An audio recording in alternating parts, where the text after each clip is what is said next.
Really excited to share a project that I worked on for Kerry Group as part of their risk mitigation leadership training. They were looking to create an engaging training with global appeal that included technological advances like VR and AR.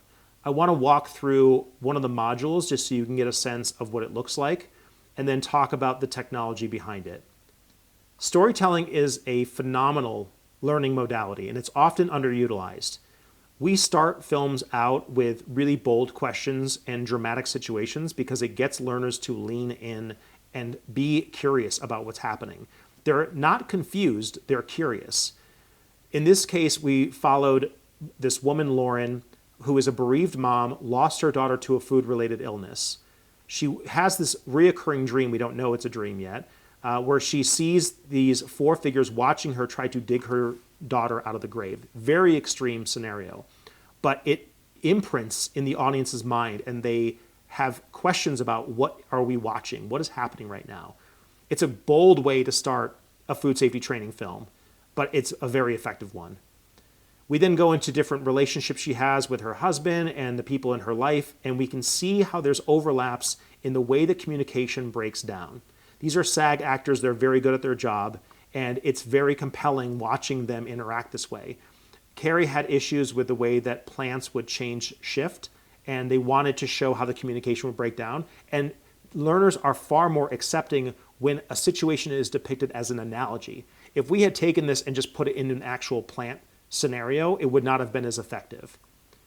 Once they're done watching these scenes, it's about 6.5 minutes, we cut to an interactive VR escape room, essentially, where they click on different clues to find out what's happening in the story. So we get some instructions. These hotspots are all assets that you can input that are specific to your organization.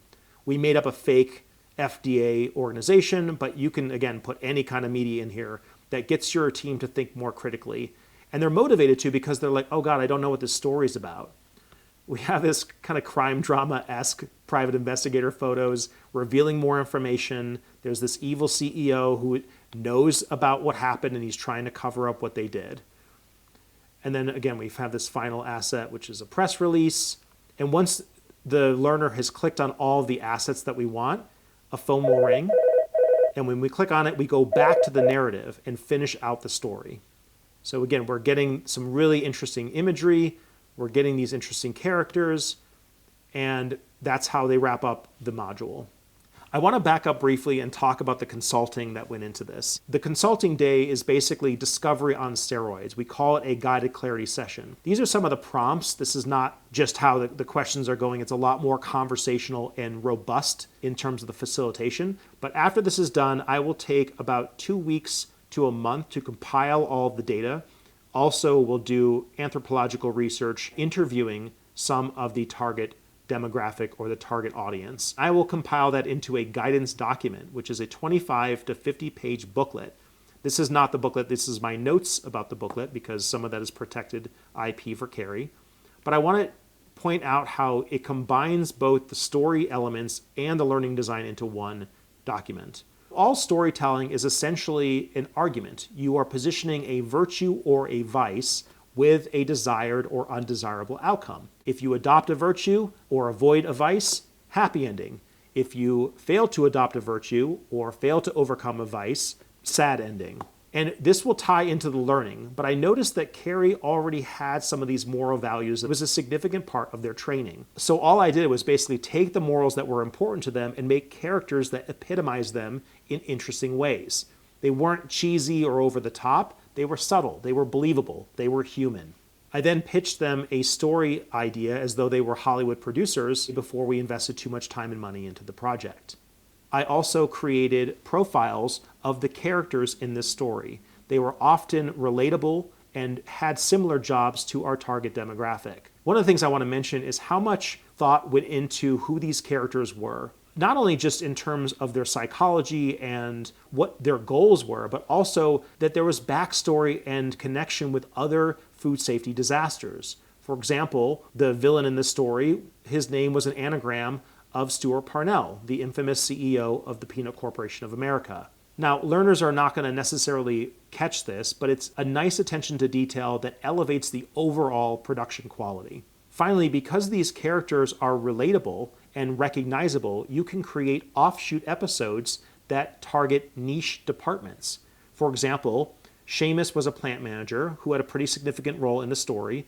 That was for the global food safety training. But when we talked to Kerry about doing physical safety or environmental safety, we could have Seamus reprise his role and we could create training specifically for that department. The final thing I want to say is how important it is that I leveraged frameworks that already existed within the organization. I didn't want learners having to go through and learn new acronyms or new frameworks and increase that cognitive load. Instead, I knew that Kerry had a 4-part framework they were already using: see it, own it, solve it, and do it. So one of my tasks was to actually unify it with other 4-part frameworks. For example, this R&D framework from Foresight that has 4 stages of creative innovation. All of this was factored in, and as you can see in the final training, each of these 4 modules aligned with those objectives. So in Module 1, the character, Lauren, would see it, then solve it, then own it, then do it. The best part, too, is that the audiences were also doing it. The facilitator guides supplements the videos. It's great for discussion because storytelling engages different kinds of perspectives. People don't think the same exact thing about a story when they hear one. So I would run these sessions and actually go to the plant prior to the training event and do research. I would figure out, what is this plant struggling with? What are some of the bright spots? What are some of the cultural artifacts, again, that they're struggling with? And then I would work those into the facilitation questions. I can train the trainer so that you guys can do this internally, but this is a really great underutilized tool. So I'd be excited to talk to you more about what your business objectives are and what the metrics are we could use to solve those problems.